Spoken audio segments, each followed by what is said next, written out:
What's up? What's up? What's up? I'm back again. We're gonna keep this one short today. Just talk about some of the fights that happened yesterday and some of the ones that are coming up on May 31st. I know that's like 2 weeks away, but I might not do an episode in between then. We gotta see. We gotta see.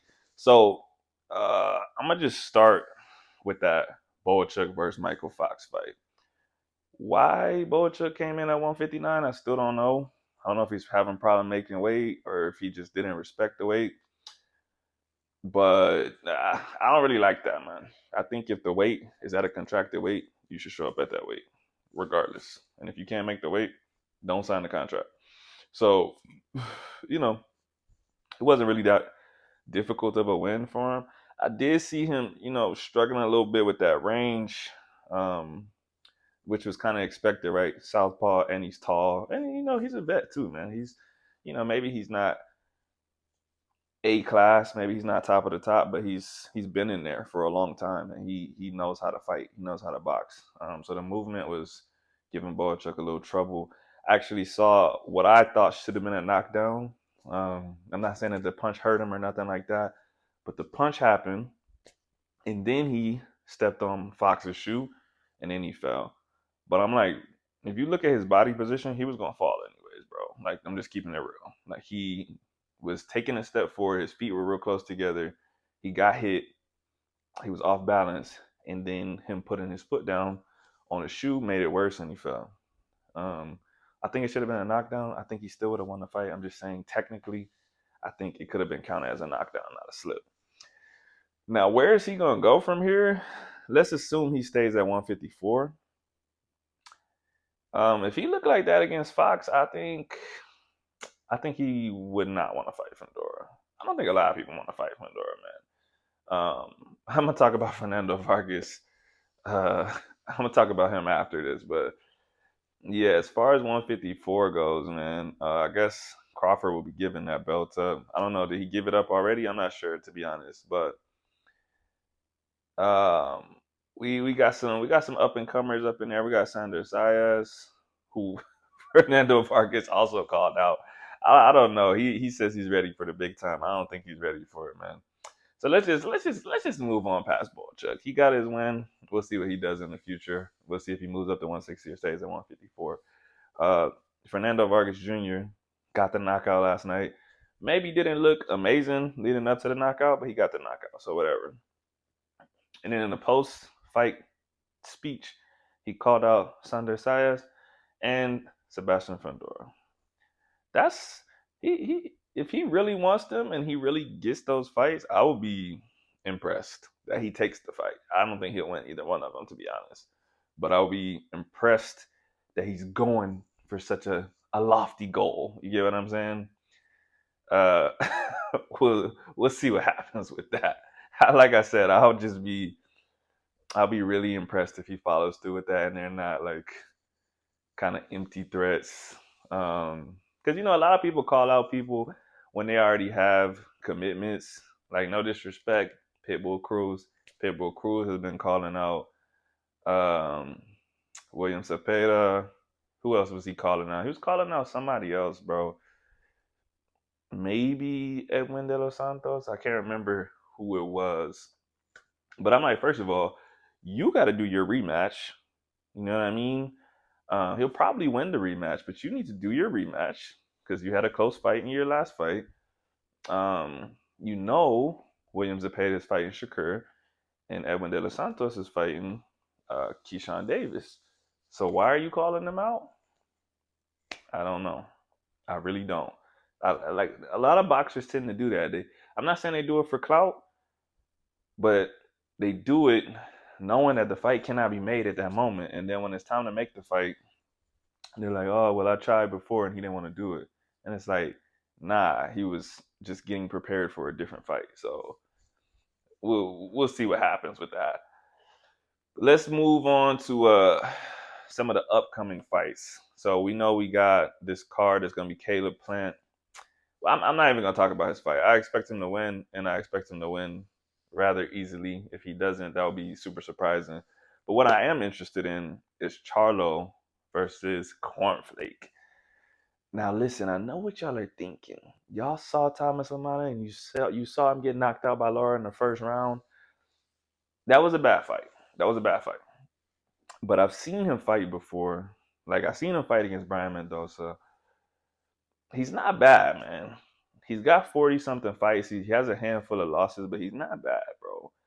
If Charlo is out of shape, if his timing is off, that fight's gonna look a lot different than people think, bro. Like Cornflake, like I said, he might not be the best fighter in the world, but he's got the experience.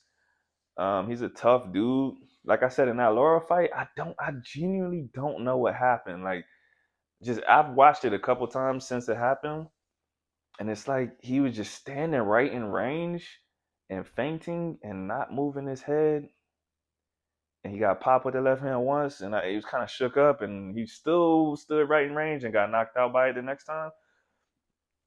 Couldn't tell you what happened there, but hey, man, everyone has bad nights. He might have had a bad game plan. His mind might have been somewhere else. Bro, there's so much stuff that goes on in fighting. I don't know. But what I can tell you is, like I said, if he's on his game, and I saw him say in an interview somewhere else that like he's planning to go out there and adjust. If he can adjust, it'll be a good fight. Will he win? I don't know. But if he can make adjustments, it'll be a good fight. If he goes out there and doesn't make adjustments, I know he didn't really have time to make adjustments against Laura, but if something like that happens, then yeah, it could be a bad night for him. But I think that fight's gonna be good, and we'll get to see if Charlo is really back.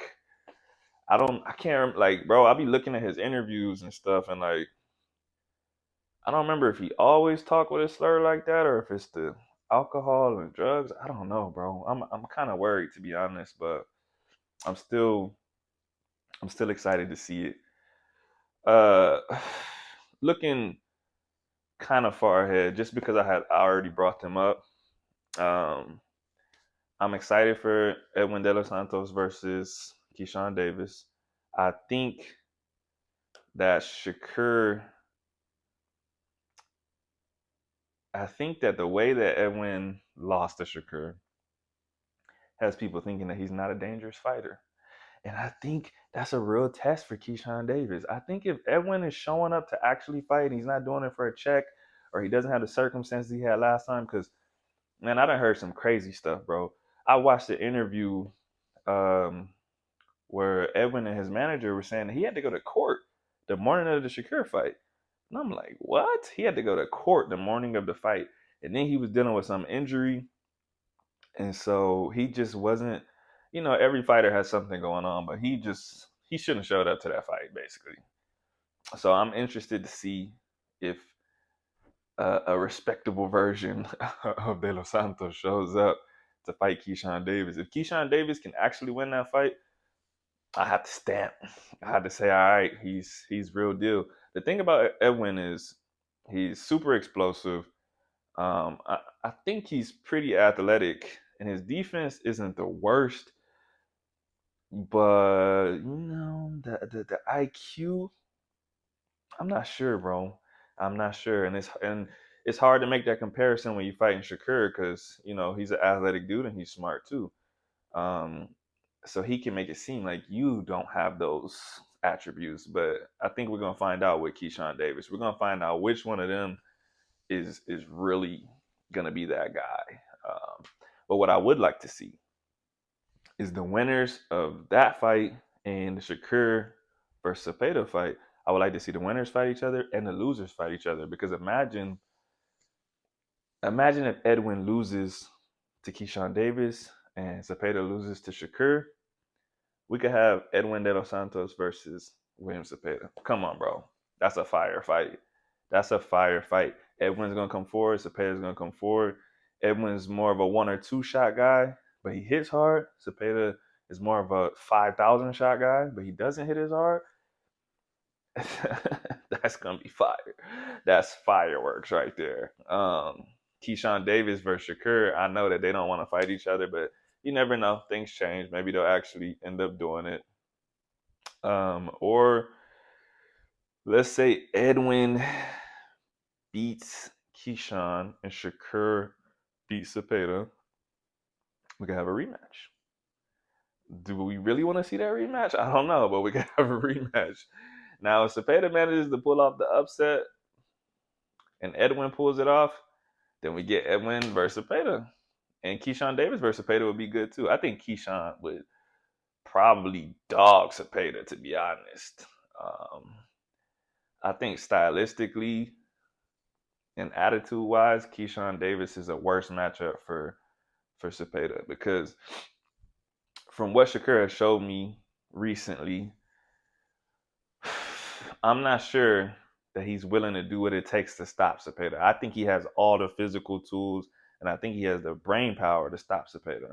I think he's a better fighter, but he's gonna have to step to him. He's like, that's just what it is. If you want to stop him, you're gonna have to beat the dog shit out of him. That's not a dude that you just gonna hit one time and he's like, "Ow, that hurt," and it just stops. Like, nah, bro. He's gonna keep coming. So I expect. Um, this is what I expect. What's gonna happen? I don't know. What I expect is that early Zepeda just can't get to him. Shakur's timing, his distance management is amazing, bro. I expect a lot of counters to be landed. He might even drop him early. We saw Tevin Farmer do it, So I think as time goes on, if Zepeda has some IQ too, if he can make some adjustments, eventually he'll start getting to Shakur. What happens after that, we don't know. But that's what I expect. If Shakur just beats the dog shit out of him, if he just really in that mode and he comes to fight and he beats the dog shit out of him, that will make that division and Shakur's career a lot more exciting. Honestly, because you got a lot of people on the internet right now saying Zepeda is gonna beat Shakur. And I'm one of those people that says if you think someone can beat someone, you need to give them their credit when they beat them. You know what I mean? So if you're saying Zepeda is gonna beat Shakur, if Shakur beats him, stops him, whatever, you can't turn around and be like, well, Zepeda is this, and this. Like, nah, because you said he was gonna beat Shakur. You get what I'm saying? So I'm saying, do I actually think Zepeda is gonna win? I think he can. And so if Shakur beats him, I'm gonna say, bro, that's a good win right there. I don't care what nobody else says. I think for myself, I think Zepeda is a good fighter. I think he's not very athletic, but I think he's a dog. I think he got a crazy gas tank, and so Shakur's gonna have to work. Like people have been comparing Oscar Valdez to William Zepeda, and I'm like, I don't understand how Oscar Valdez basically throws one shot at a time. And he tries to counterpunch. How are you comparing that to William Zepeda that is just throwing? Just throwing. It's not the same thing. Not the same thing at all. So, what else? Yeah, we'll talk about Tank and Lamont Roach later. We'll talk about that on a different video. And up in the next division, Subriel Matías is fighting Puello. I don't know when that fight's happening. I think it's at the end of June, maybe even in July. That's gonna be a good one too. Puello has never been dropped, as far as I know. He's undefeated. Um, long range southpaw. Is he a southpaw? Sometimes I'll be watching stuff mirrored in my head, and I'm like, is he a southpaw? Whatever. It don't matter right now. What does matter is that he's a long range fighter. He is a southpaw. And that's gonna be trouble for Subriel Matías. I think I think Subriel is gifted. He has a pretty good chin. He's tough. He's gonna keep coming forward. He's got cardio. Sometimes his game plan just be trash, bro. And I should be like, what's the plan here? What's the plan here? What does Panda have him doing? What are they telling him? I don't know.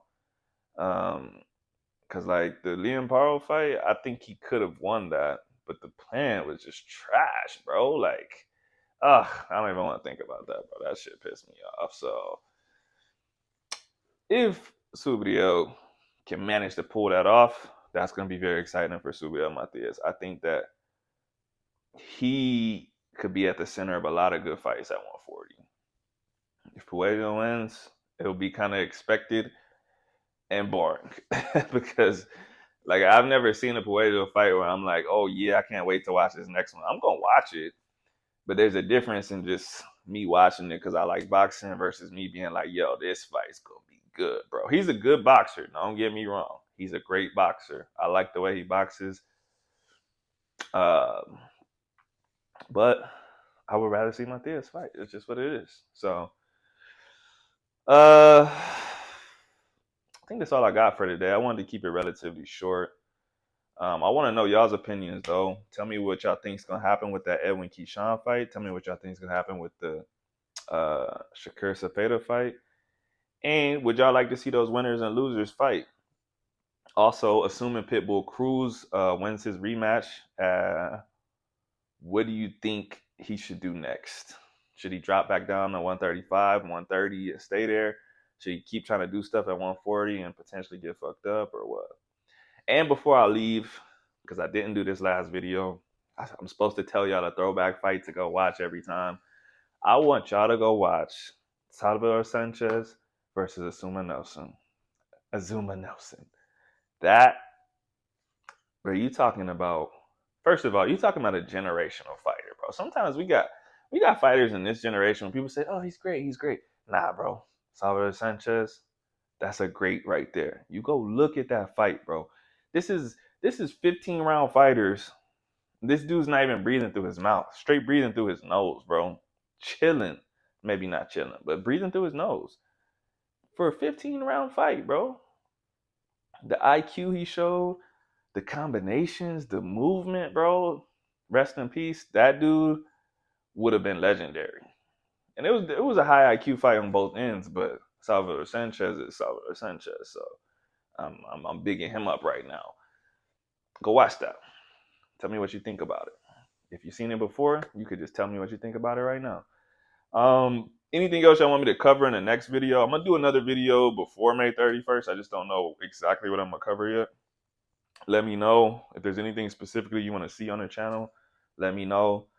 For those of y'all that don't know, I'm also like my profession, I'm a strength and conditioning coach. So if you're maybe a young amateur boxer or you just like working out and you want to know something, you want to know what's best for you or for somebody else, let me know. I'm willing to make videos about that too. It doesn't have to be strictly fight reviews. I just want this to be about boxing. So let me know. Thanks for watching. I'll catch y'all next time.